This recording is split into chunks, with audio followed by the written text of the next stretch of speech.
Students of psychology who have followed the modern trend of thought along the lines of mental phenomena are struck by the persistence of the dual mind idea, which has manifested itself so strongly during the past 10 or 15 years, and which has given rise to a number of plausible theories regarding the nature and constitution of these two minds. The late Thomson J. Hudson attained great popularity in 1893 by advancing his well-known theory of the objective and subjective minds, which he held existed in every individual.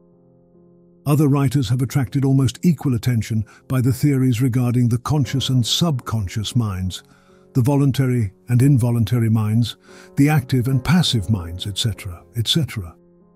The theories of the various writers differ from each other, but there remains the underlying principle of the duality of mind.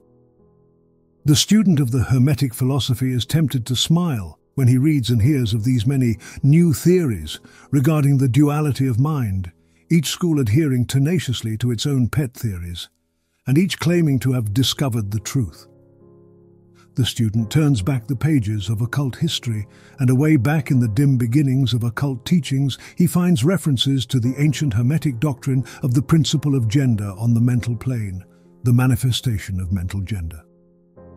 And examining further, he finds that the ancient philosophy took cognizance of the phenomenon of the dual mind, and accounted for it by the theory of mental gender.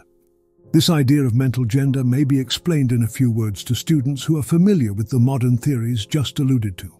The masculine principle of mind corresponds to the so-called objective mind, conscious mind, voluntary mind, active mind, etc.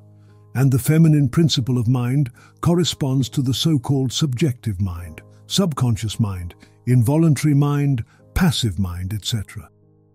Of course, the Hermetic teachings do not agree with the many modern theories regarding the nature of the two phases of mind, nor does it admit many of the facts claimed for the two respective aspects, some of the said theories and claims being very far-fetched and incapable of standing the test of experiment and demonstration.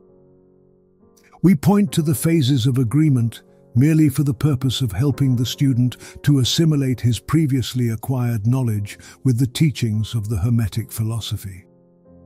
Students of Hudson will notice the statement at the beginning of his second chapter of the Law of Psychic Phenomena that the mystic jargon of the Hermetic philosophers discloses the same general idea, this is, the duality of mind.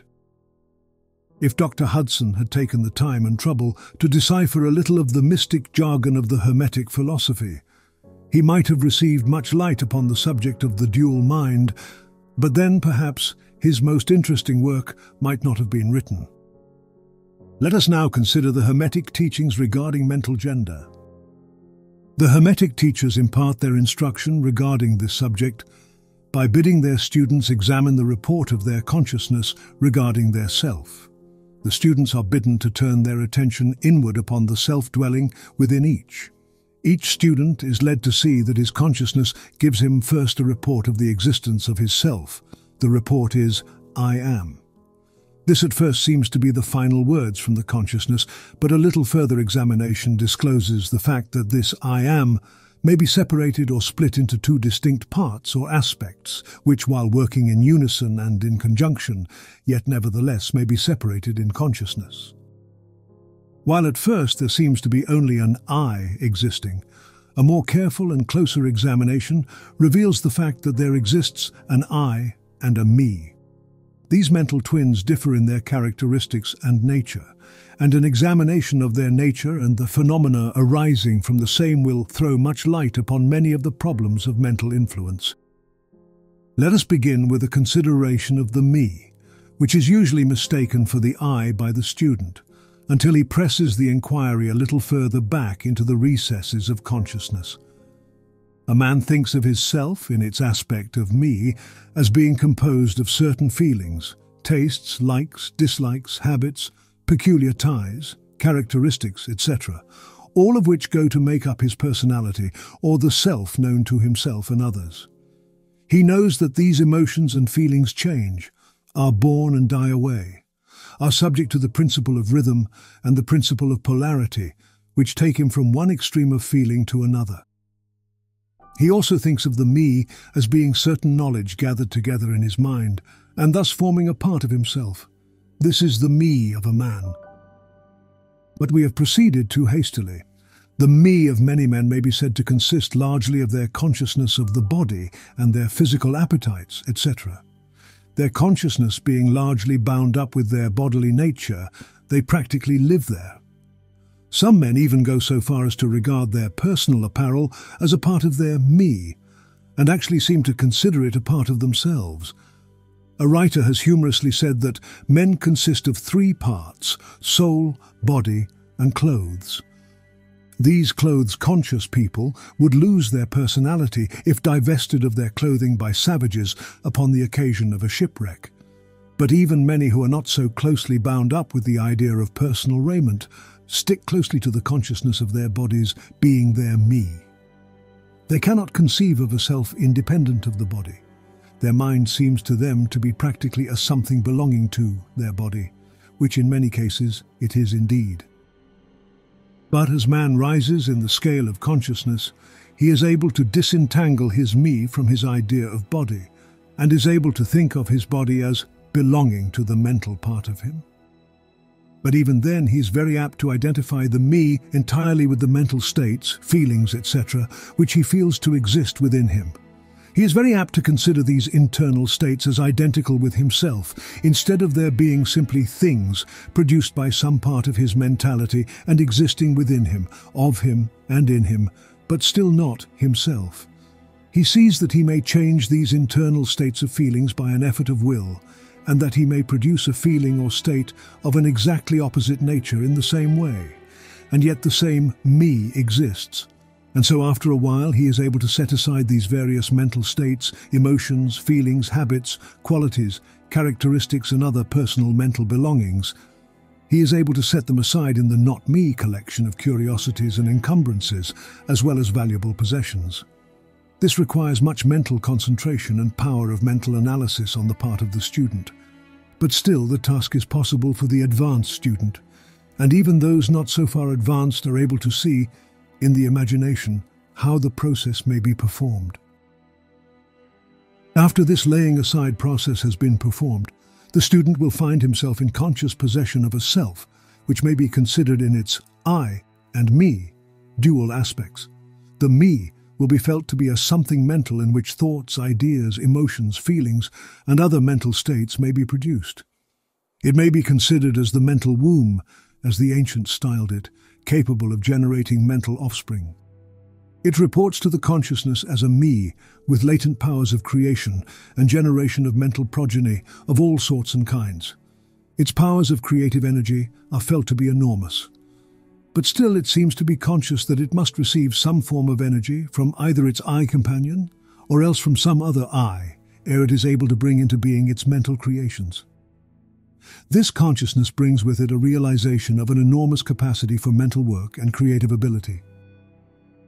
But the student soon finds that this is not all that he finds within his inner consciousness.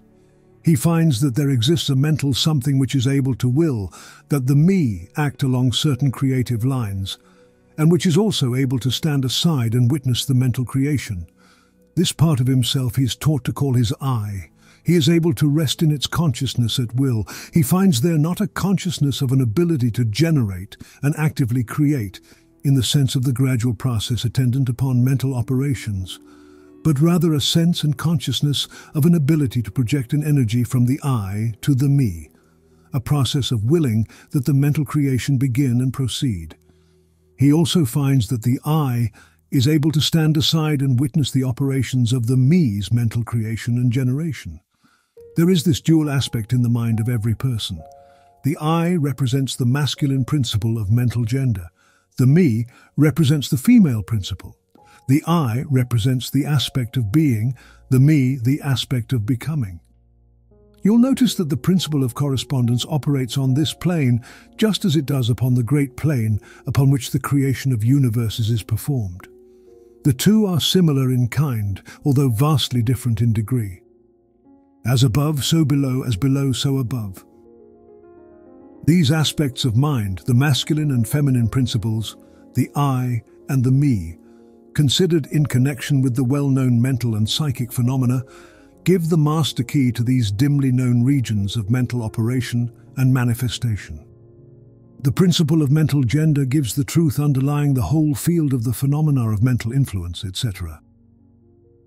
The tendency of the feminine principle is always in the direction of receiving impressions, while the tendency of the masculine principle is always in the direction of giving out or expressing.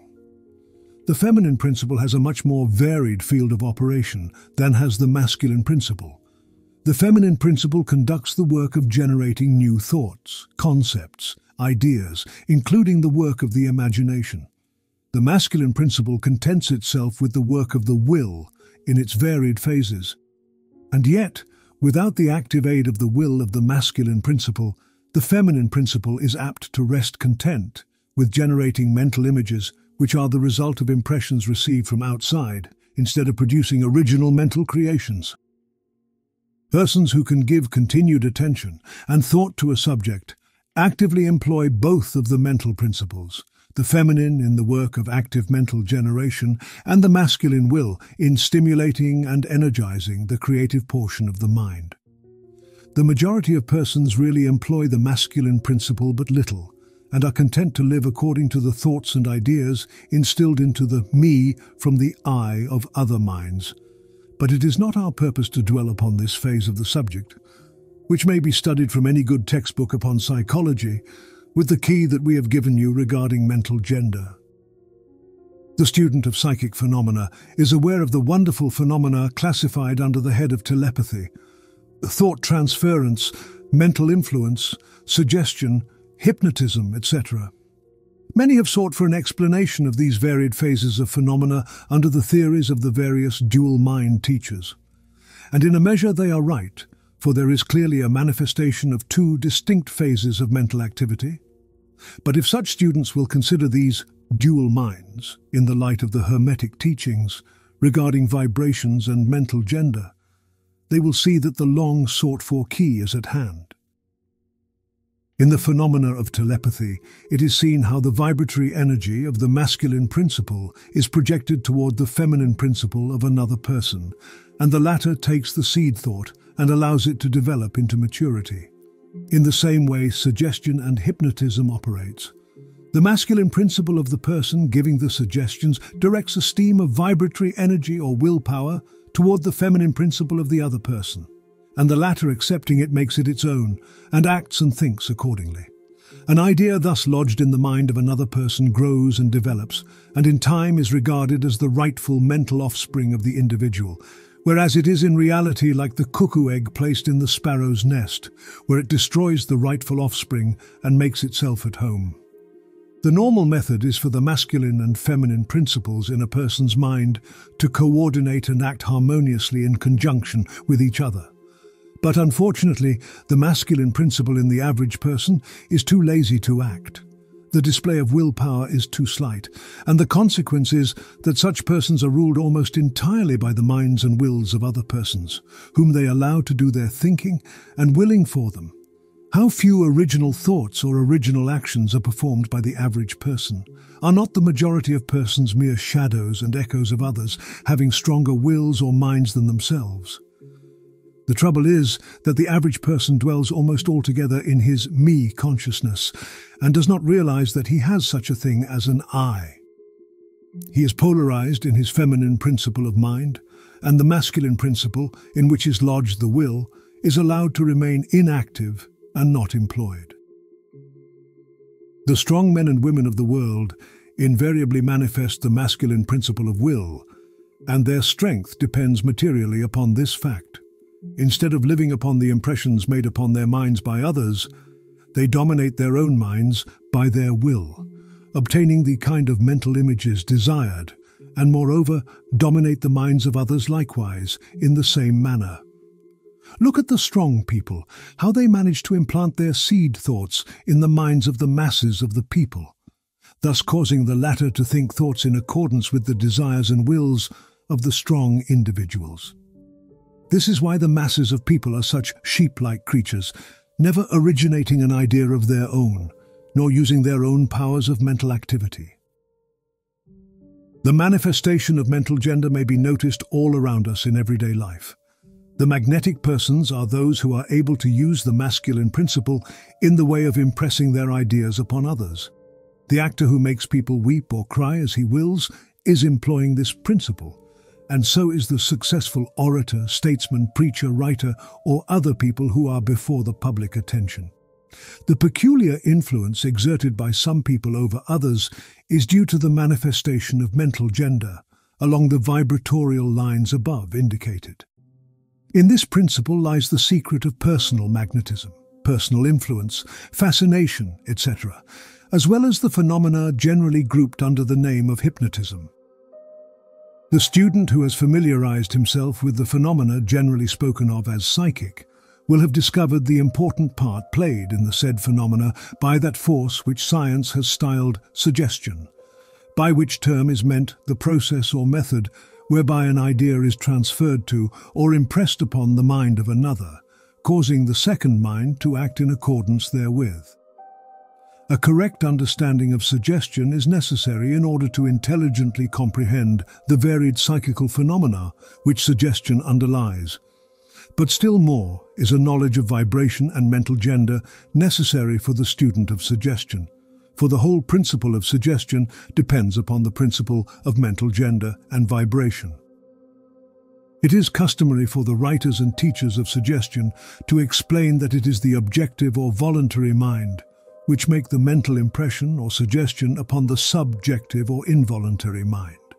But they do not describe the process or give us any analogy in nature whereby we may more readily comprehend the idea. But if you will think of the matter in the light of the Hermetic teachings, you will be able to see that the energizing of the feminine principle by the vibratory energy of the masculine principle is in accordance to the universal laws of nature, and that the natural world affords countless analogies whereby the principle may be understood. In fact, the Hermetic teachings show that the very creation of the universe follows the same law, and that in all creative manifestations, upon the planes of the spiritual, the mental and the physical, there is always in operation this principle of gender, this manifestation of the masculine and the feminine principles, as above, so below, as below, so above. And more than this, when the principle of mental gender is once grasped and understood, the varied phenomena of psychology at once becomes capable of intelligent classification and study, instead of being very much in the dark. The principle works out in practice because it is based upon the immutable universal laws of life. We shall not enter into an extended discussion of or description of the varied phenomena of mental influence or psychic activity. There are many books, many of them quite good, which have been written and published on this subject of late years. The main facts stated in these various books are correct, although the several writers have attempted to explain the phenomena by various pet theories of their own. The student may acquaint himself with these matters, and by using the theory of mental gender, he will be able to bring order out of the chaos of conflicting theory and teachings, and may, moreover, readily make himself a master of the subject if he be so inclined. The purpose of this work is not to give an extended account of psychic phenomena, but rather to give to the student a master key, whereby he may unlock the many doors leading into the parts of the temple of knowledge which he may wish to explore. We feel that in this consideration of the teachings of the Kybalion, one may find an explanation which will serve to clear away many perplexing difficulties, a key that will unlock many doors. What is the use of going into detail regarding all of the many features of psychic phenomena and mental science, provided we place in the hands of the student the means whereby he may acquaint himself fully regarding any phase of the subject which may interest him? With the aid of the Kybalion, one may go through any occult library anew, the old light from Egypt illuminating many dark pages and obscure subjects. That is the purpose of this book. We do not come expounding a new philosophy, but rather furnishing the outlines of a great world-old teaching, which will make clear the teachings of others, which will serve as a great reconciler of differing theories and opposing doctrines.